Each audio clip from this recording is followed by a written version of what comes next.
नमस्कार साथियों, आइए इस 9th क्लास के बैच में आपका स्वागत है और देखने का प्रयास करेंगे। यहाँ तमाम बच्चे जितने भी बच्चे बैठे हैं क्लास में बिल्कुल सिंसियर ढंग से बैठ जाए और एकाग्रचित होकर सुनने का प्रयास करेंगे। बात समझ में आ रही है ना? तो सारे बच्चे जब क्लास को सुनने का प्रयास करेंगे, अच्छे से सुनेंगे, तो इस चीजों को याद करने की जरूरत नहीं है और हमेशा मनन करके पढ़िए सर क्या बोले। एक बच्चे दूसरे बच्चे से ग्रुप डिस्कशन करो कि देखो सर जैसा बोले हैं हम वैसा बोल पाते हैं कि नहीं बोल पाते हैं।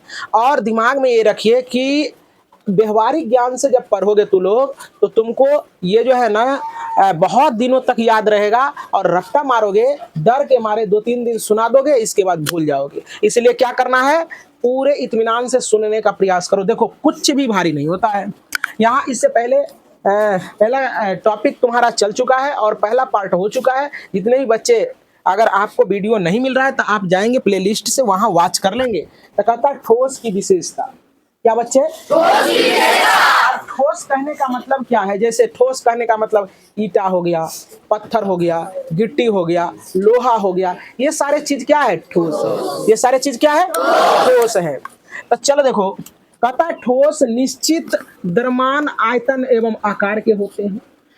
जैसे ये मार्कर है तो ये मार्कर भी क्या है? ठोस है। तो ये निश्चित द्रव्यमान है। अगर मान लीजिए कि 5 ग्राम होगा तो कल भी 5 ग्राम होगा, परसों भी 5 ग्राम रहेगा, परसों भी ये 5 ग्राम रहेगा, है ना। और इसका जो आकार है, देखो ऐसा आकार है, बेलनाकार है, तो ये त्रिभुजाकार का भी हो सकता है क्या?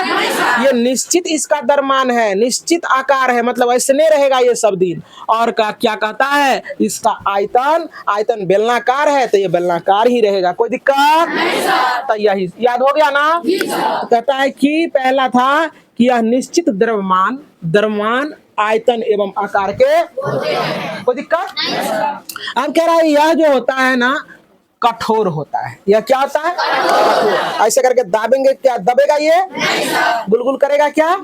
ये बिल्कुल कठोर है। बिल्कुल ये क्या है? कठोर है। दबा के देखो, ये गुलगुल नहीं करेगा। करेगा क्या? नहीं। तो इसीलिए इसको कहते हैं कठोर। कोई बच्चा को दिक्कत? याद होते जा रहा है? सिंसियर रहो। अब कहता है ठोस के कणों के बीच की दूरियां कम होती है। अब कोई भी पदार्थ ठोस इसीलिए होता है क्योंकि उसका मॉलिक्यूल्स के बीच के दूरियां क्या होता है? सीधा बैठो तुम। मॉलिक्यूल्स के बीच की दूरियां बहुत कम होता है, इसलिए वह ठोस होता है। इसलिए क्या होता है? वह ठोस होता है। जैसे तू लोग देखो, चावल वाला लाई खाया है कभी? चावल वाला लाई, जब वो लाई चावल वाला बन के रेडी होता है, अगर उस लाई से एक लाई मार देगा, है ना, कपार फूट जाएगा ना रे। वही है, सब मूरी, सब जो होता है चावल का जो होता है भुज्जा जिसको कहते हैं, वो सटल रहता है। वही मतलब एक चावल दूसरे चावल से क्या होता है? सटा रहता है। वही हो गया मॉलिक्यूल्स। कहने का तात्पर्य बात समझ में आ रहा ना? अब कितना कठोर हो जाता है? टाइट हो जाता है या नहीं हो जाता? तो वही है, ठोस में भी उसी प्रकार के रहते हैं कि ठोस के कणों के बीच की दूरियां बहुत कम होता है, इसलिए ना वह ठोस होता है। अगर ज्यादा होगा तो वो द्रव हो जाएगा, है ना, या गैस हो जाएगा, उससे भी, है ना, जो भी हो।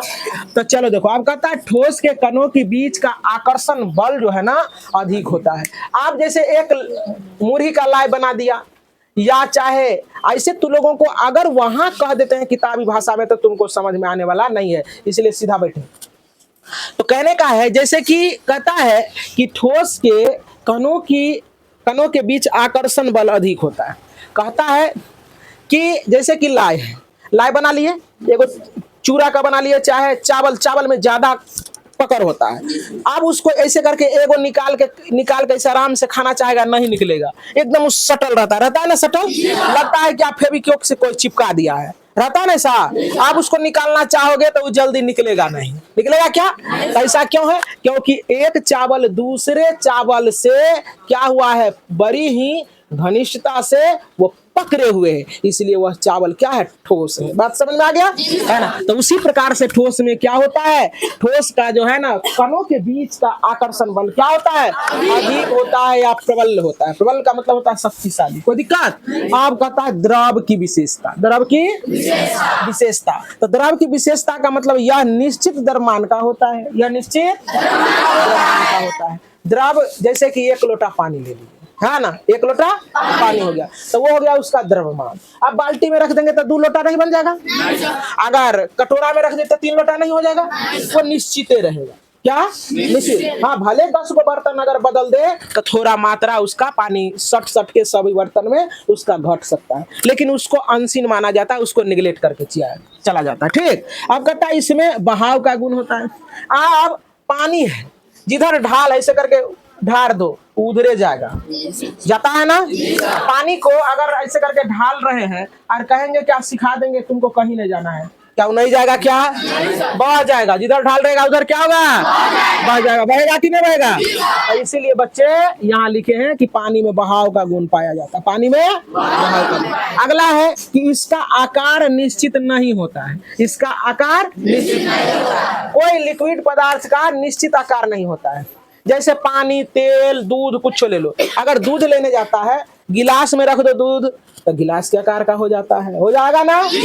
लोटा में रख दो लोटा के आकार का हो जाए, थाली में रख दो थाली के आकार का हो जाएगा, है ना रे। बाल्टी में रख दो बाल्टी के आकार का हो जाएगा, टीना में रख दो टीना के आकार का हो जाएगा, लोटा में रख दो लोटा के आकार का हो जाएगा नहीं हो जाएगा। इसलिए इसका आकार बदलता रहता है, इसलिए इसका कहे हैं कि इसका आकार निश्चित नहीं होता। समझ में आ रहा है सारे बच्चे को। चलो देखो, कहता इसमें ठोस के अपेक्षा कणों के बीच रिक्त स्थान अधिक होता है। अब देखो ठोस में तो बिल्कुल सघन होता है, बिल्कुल कम होता है, कण मॉलिक्यूल्स का डिस्टेंस बहुत कम होता है, अब प्रबलता से पकड़ ले रहता है, लेकिन द्रव में क्या होता है, ठोस के बनिस्पत थोड़ा कण उसका दूरी होता है, इसलिए उसमें बहाव का गुण पाया जाता है। बात समझ में आ गया है ना। तो चलो देखो, अब कहता है गैस की विशेषता। अब गैस की विशेषता में सुनने का प्रयास करेंगे, यह निश्चित द्रव्यमान का होता है, इसमें द्रव्यमान निश्चित होगा। आप कहेगा सर इसमें कहाँ हवा फूकते हैं तो चला जाता है, इसमें वजन कहाँ है। जैसे तुम लोग गैस डलाने जाते हो तो अभी तो हवा का पता नहीं चल रहा है, लेकिन क्या है जब गैस डलाने जाते हो तुम लोग तो क्या कहते हैं, वो गैस भर दो तू ही में, गैस भर दो थी, हवे भर दिया हमको, हवा निकाल दीजिए, पता है ना। इसका मतलब है कि कुछ ना कुछ द्रव्यमान होता होगा, तो इसलिए ये क्या होता है, इसका निश्चित कोई द्रव्यमान होता है। कहता है इसका आकार और आयतन निश्चित नहीं होता है। गैस का कोई आकार होता है, बताओ तो यहाँ हवा चल रहा है, पंखा चला दिए, ये पंखा चला रहे हैं, अब बताओ तू लोग कैसा है, ये गैसर है ये ऑक्सीजन है, बताओ तो इसके मुंह कान कैसा है, पंखा चल रहा है ना, बताओ इसका कोई आकार है रे। कहता है इसीलिए कहता है इसका आकार और आयतन, कितना आयतन है इसका, अगर बैलून में रख दे तो बैलून का आकार का हो जाएगा, तो बैलन में भर दे तो बैलन का आकार का हो जाएगा ना। अगर बैलून तू लोग देखा होगा लंबा वाला, पहले जैसे करके लोग मोड़ देता था, उसमें भर देंगे तो पाइप के आकार का हो जाएगा, ना हो जाएगा। एक सेब वाला बैलून में भर देंगे तो सेब के आकार का हो जाएगा। तो इसका आकार क्या हो रहा है, बदल रहा है, क्या हो रहा है बच्चे, बदल रहा है ना, बदल रहा है ना। तो इसका आकार निश्चित नहीं होता है। कहता इसका द्रव के अपेक्षा रिक्त स्थान बहुत, इसमें जो है ना, इसका जो है ना द्रव का अपेक्षा क्या होता है, जैसे सुनो ठोस के अपेक्षा द्रव में क्या हुआ कि मॉलिक्यूल्स दूर हुआ इसलिए द्रव हो गया, और द्रव के अपेक्षा गैस में मॉलिक्यूल्स और ज्यादा दूर रहता है, इसलिए इधर।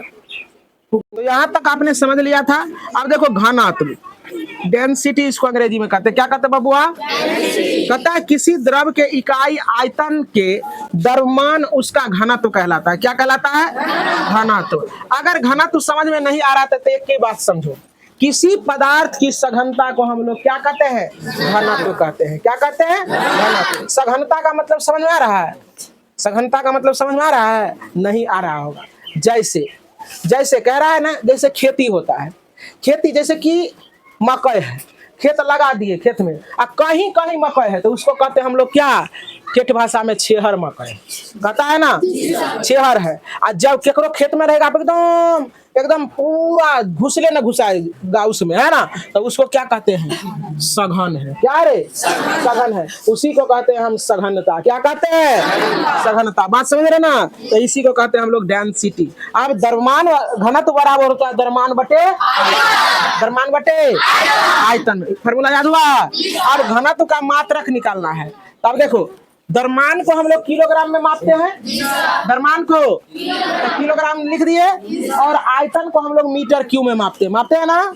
तो किलोग्राम जस का तस ही ऊपर जाएगा तो माइनस ना हो जाएगा पावर, तो इसको पढ़ेंगे कि इसका मात्रक पूछेगा तो किलोग्राम प्रति, इसको प्रति पढ़ेगा, माइनस को क्या पढ़ा जाता है प्रति, किलोग्राम प्रति घन मीटर, क्या पड़ेगा किलोग्राम प्रति घन मीटर, किलोग्राम प्रति घन मीटर। अब देखो गलनांक क्या है, गलनांक को हम लोग इंग्लिश में कहते हैं मेल्टिंग पॉइंट, क्या कहते हैं, कहता वह तापमान जिस पर कोई ठोस पदार्थ पिघल कर द्रव अवस्था में परिवर्तित हो जाता है उसे हम लोग क्या कहते हैं, गलनांक कहते हैं, क्या कहते हैं, गलनांक। अब कहता है क्वथनांक, क्या बच्चे, अंग्रेजी में कहते हैं बॉइलिंग पॉइंट, क्या कहते हैं, बॉइलिंग पॉइंट। अब कहता है वह तापमान जिस पर कोई द्रव उबलने लगता है तो उसको हम लोग क्या कहते हैं, क्वथनांक। जैसे हम लोग, तू लोग जितना भी लड़कियां हैं खाना बनाती होगी, तो खाना बनाती होगी तो जिसके यहाँ पहले होता था क्या, चावल अभी तक कुकर में बनने लगा, तो कुकर में लोग क्या करते हैं, नाप के चावल देते हैं, नाप के पानी देते हैं, लगा देता है ढक्कन, सीटी मारा हो गया चावल ना। लेकिन जो जिसके यहाँ चावल बनता होगा हंडी में कितने बच्चे के पास बनता है, हाथ खड़ा करो, दोनों में बनता है, कुकरों में, चलो यहाँ नीचे करो, तो दोनों में बनता है, जो बच्चा के दोनों में बनता है वो अच्छा से समझेगा। जैसे क्या होता है, पहले चावल बनाने से पहले क्या किया जाता है, एक हंडी में मात्रा अनुकूल पानी दे दिया जाता है और उसमें आंच लगाया जाता है, तो क्या तुरंत खटकने लगता है, वो कुछ देर के बाद सनसनाने लगता है, तौर में गुनगुनाने लगता है, तो कहता है क्या महतारी यार औधन भाई गेलो, कहता है या नहीं कहता है, क्या कहता है, औधन हो गया, तो उसको कहा जाता है औधन, क्या कहा जाता है, औधन। अब तक बाद वो क्या होगा कि कुछ देर के बाद क्या होता है, सुसियाएगा, गुनगुनाएगा, और तब इन्हें क्या करती है माता सब चावल को फटक के जल्दी तैयार करता है ना तैयार, और तकर बाद वो ज्यादा ऊपर नीचा खोलने लगता है ना, तो इसी को कहते हैं हम लोग बॉइलिंग पॉइंट। सीखा कि नहीं सीखा, तो जिस तापमान पर कोई पदार्थ उबलने लगता है या खोलने लगता है उसी तापमान को हम लोग क्या कहते हैं, बॉइलिंग पॉइंट। कोई दिक्कत है ना, तब जाके हम लोग क्या करते हैं, उसमें चावल डाल देते हैं, है ना, तो चावल डालते हैं तो फिर ठंडा हो जाता है, वो नहीं हो जाता है, फिर तनी देर के बाद क्या होगा, गुनगुनाएगा, तकर बाद क्या होता है, फिर खदकने लगता है, खदकने लगता है, नीचे से ऊपर करता है ना, तो यही तुम्हारा क्या हो गया, ये हो गया तुम्हारा बॉइलिंग पॉइंट। तो कहता है पदार्थ की वह, इसके बाद हाँ यहाँ था, कहता है वह तापमान जिस पर कोई द्रव जो है ना उबलने लगता है उसे क्या कहते हैं, क्वथनांक कहते हैं। अब कहता है पदार्थ की अवस्था को हम लोग कैसे परिवर्तन कर सकते हैं पदार्थ की अवस्था को, तो जैसे तू एक पदार्थ है, यहाँ से आएगा, बॉक्सिंग मारेंगे, जैसे इधर आओ, एगो बच्चा इधर आओ ना, बताते हैं तुमको। जैसे ये बच्चे हैं, मान के चलो ये पदार्थ है, क्या है, पदार्थ है। अब देखो मुंह कान चिकन है, अब देखो इसका जो है ना, अगर अवस्था बदलना है तो कस के ऐसे करके मारो नाक पर बॉक्सिंग, नाक पचक गया, अवस्था बदल गया, न बदल जाएगा रे, या चाहे कोई कारण से क्या हो गया, मुंह झरक गया, तो तापमान से बदल गया, दूसरे बदला है ना, भगवान न करे ऐसा हो, लेकिन क्या होता है, जाइए बैठिए, कि हम किसी चीज पर दाब को बढ़ा के या ताप को बढ़ा के हम लोग क्या करते हैं, उसके अवस्था में परिवर्तन